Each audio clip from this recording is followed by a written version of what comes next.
Sally, the NMAA has been asked by the schools to come up with guidelines for summer workouts. And before we go through some of those guidelines, how did you come up with these? The National Federation, which is our national governing body, came up with guidelines for every state association. And we could take what they gave us, we could tweak it for what our governor was doing. And so that was our starting point, was from the National Federation. From there, I have a bylaws committee, which is made up of athletic directors, and we met and we talked about the guidelines. Went through the guidelines that the national office gave us with our governor's orders. Spoke to the governor's office, the Secretary of Education, Dr. Scrace, our board of directors, and these were the guidelines that we knew that we could, at this point where we are within New Mexico as in phase 1, that we could do safely for our student athletes. So let's start with a timeline. When can students begin to work out in these small groups? Well, the board of directors just voted on June 15th. We had other dates out there, and last Friday I sent out a survey to all our schools. It was June 15th. We had a date July 7th, and we had July 6th, excuse me, and we had June 29th. And we gave a vote to the schools as to what date would they want to start under these guidelines, and if the governor was still in phase 1 at that time. Once we received all the dates and the survey results came back that the majority of our schools, it was pretty close, but the majority of our schools wanted to begin on June 15th. Does every coach need to have a COVID-19 test, and do they need to wear a mask when they're working with kids? Yes. So every coach, when they're working in a 5-to-1 group, would need to have a COVID-19 test before, that is negative, before they start working with kids, a one-time thing. And that was a question of, well, they could test negative one time and then in 2 weeks, but within the guidelines, these student athletes have to, and the coach, must do a temperature check and some other medical awareness every single day. So the coach must test negative for COVID-19 before starting to work out with these kids on June 15th.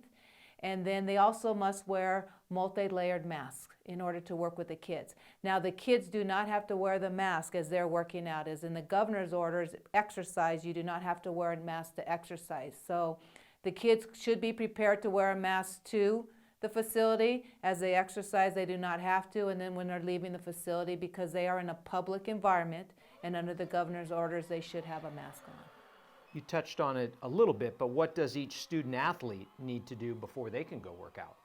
Well, temperature check. So the coach needs to make sure that they give guidance to the student athlete as to how that temperature is going to be checked. That is up to the school. We send these guidelines out, but it is dependent on the school and how they're going to make this work. So is a temperature check going to happen right when the kid gets to school? How are the kids going to come to school? Now, that's another thing. Are they, is a parent going to take them? Because you have to watch that too with temperatures. I mean, what if a kid runs 2 miles to get to practice and they're heated? Now, when are you going to take their temperature? And that could offshoot what the temperature is. So there's some other guidelines, and I think the coaches do need to talk to get some medical advice, athletic trainers advice as to how the temperature is going to be checked. Now, every day the student's going to come in and have the temperature checked, and there's a form that the coaches will fill out, and they will ask these kids, there's like 5 different questions. Have you been around somebody who's COVID? Do you have a cough? Do you have a sore throat? There's some questions that the kids are going to have to answer yes or no before they're allowed to work out. Can athletes and teams use weight rooms? Phase 1, no. So the weight room is off limits at this time for phase 1. When we get to phase 2, yes, we will be able to allow them into weight rooms, but at this point, with the sanitation and all the restrictions that will be happening within weight rooms, the committee felt it was best to just wait to phase 2 than to get the kids in the weight room. Now, the question was, can they bring the weights outside? That's up to the school. You know, they cannot bring it from the weight room to another part of the building. When we're talking about weight rooms, if they're going to bring dumbbells and everything like that outside of the weight room to an outdoor, on the grass outdoor, the football field, that's again a school decision. Can the kids have any physical contact in this phase one? They cannot. We're still 6 feet, social distancing in everything that they do. So they're going to have individual workouts. You know, they're going to be apart from each other. There cannot be any contact with anybody else. So a lot of it is going to be conditioning, JP. It's not going to be your typical practice, but the kids are going to get out there and they're going to be able to be with their coaches. And so, again, social distancing within their area. We do in the guidelines it's a 5-to-1 ratio. So we have pods. Now, within the pods, you have to be social distance, and then you have to be social distant from one pod to the other. So, you know, they're going to have to figure out, coaches and athletic directors are going to have to figure out the area that they're going to work in, how many pods can they have in that area, and then I think it's like up to 4 pods on a football field, but how many pods can they have in the area to still maintain social distancing?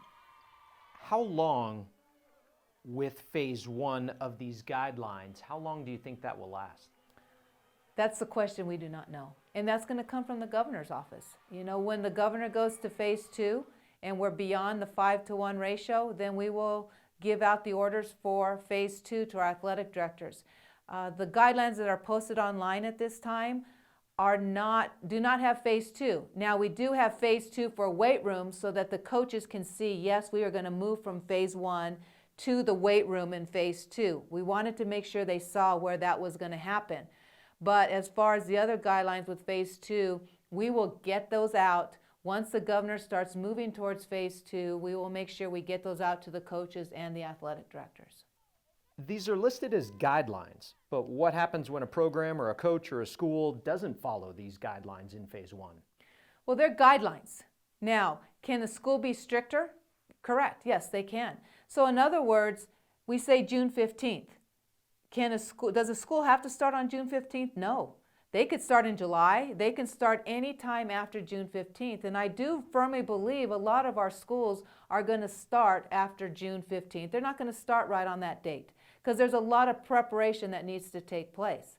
Now, you said they're guidelines. Yes, they are guidelines, but they cannot loosen those guidelines. They can go stricter than those guidelines. So what are the consequences? Again, we've talked about that word. What are the penalties? You know, trying to penalize somebody. We will work through that with the athletic directors, but we want to make sure that we are all on the level playing field. And it's not even the level playing field, JP, at this point. We all need to be safe. And because what we do now is going to dictate, are we going to go to phase 2? Are we going to go to phase 3? Are we going to have fall sports? Everything dictates from one thing to the other. And the governor has said that if you do this now, kind of like this is the reward. And so with those guidelines, we need to make sure that we stay within the guidelines or we're stricter than those guidelines because the reward's going to happen. And if we do loosen those guidelines from what we've given out, then there are going to be penalties and consequences.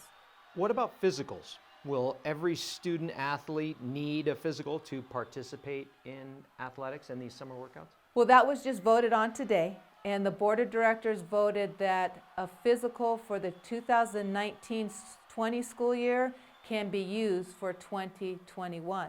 However, there are some conditions that will make a student have to get a physical. In other words, do they have a recent injury? Have they had COVID-19? Has there been any medical diagnosis since last year, from last year to this year? So those are the reasons that somebody will have to get a physical. Or they're new to sports. They haven't played. So we're going to see a lot where a lot of the 7th graders, which they have not played middle school or high school sports, may have to get a physical, or the 8th or 9th graders that are playing high school sports for the first time. We will also take physicals from out of state if somebody's transferring in, but there are certain guidelines as to what we can and cannot accept for physicals. We will also create a form where parents will have to sign in regard to no medical diagnosis, no injury, so on and so forth. The reward a lot of people would love to see is fall sports starting on time in the fall, which we don't know at this point of certainty what might happen between now and then. Do you think all fall sports, whenever they begin, will start at the same time, or is there a chance some sports could start ahead of others? You know, those, like I said, always, those are the questions that we still don't know. But what I want to say to everybody out there is we will have sports. Now, fall sports, winter sports, spring sports, everybody's focusing in on fall sports. But I think one thing that I'm focusing in on at this point, JP, is to make sure that we have every single sport that we offer, that we are able to have those next year. What's the timeline? That is what I do not know. It's going to depend on, are we in school, not in school? Do we have another spike in cases? It's going to be dependent on all that. But what I can tell everybody is I will do everything we can to have every single sport next year at one time or another. We even have scenarios. Do we have them January through June? Do we have them October through June? But right now my hope is in August, and we're going to start, and we will see what that looks like. The other question is fans and stands. We're going to have a limit of 100 in the event, and until it comes from the governor's mouth and in her press conferences, or it comes from the Secretary of Education, Ryan Stewart, or it comes from Lieutenant Governor Howie Morales or myself, all of that stuff out there is rumor. And whatever comes from the governor's office, we will work with the governor to make sure that we can have sports.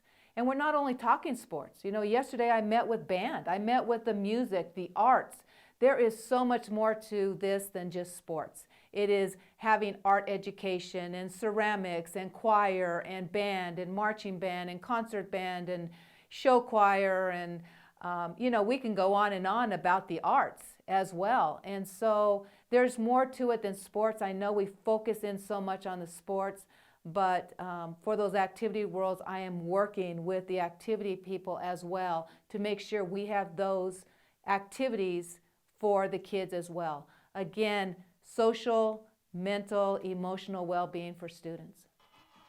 And lastly, we now have a start date for summer activities. We have guidelines set in place for phase 1. What's your message at this point to the students and the coaches out there? My message, JP, is it's a beginning, and we need to continue to stay positive. Anytime we see a tweet, social media out there that we're not having school, we're not having sports, all that does is put negative thoughts in people's minds. And at this point, we need to stay positive. I'm sitting in here in the middle of this trying to make decisions, and my thoughts are always to make sure we're going to have these activities and athletics for student athletes, that we're going to get back to some normalcy. Sports and activities are so important for kids. And so we need to stay positive, but we need to do what's right now. I just said in that last question, what do we tell people? Coaches, I just beg you, stay within the guidelines. I know you're frustrated because Texas, we always talk about Texas, Arizona, Colorado, what are they doing? We need to focus in on what we're doing, and we need to do it right. Because if we do it right now, and we've always said that, we'll play again New Mexico, and I have that in my head every single day as we make decisions. Because right now, that's the only thing I'm thinking about is we will play again.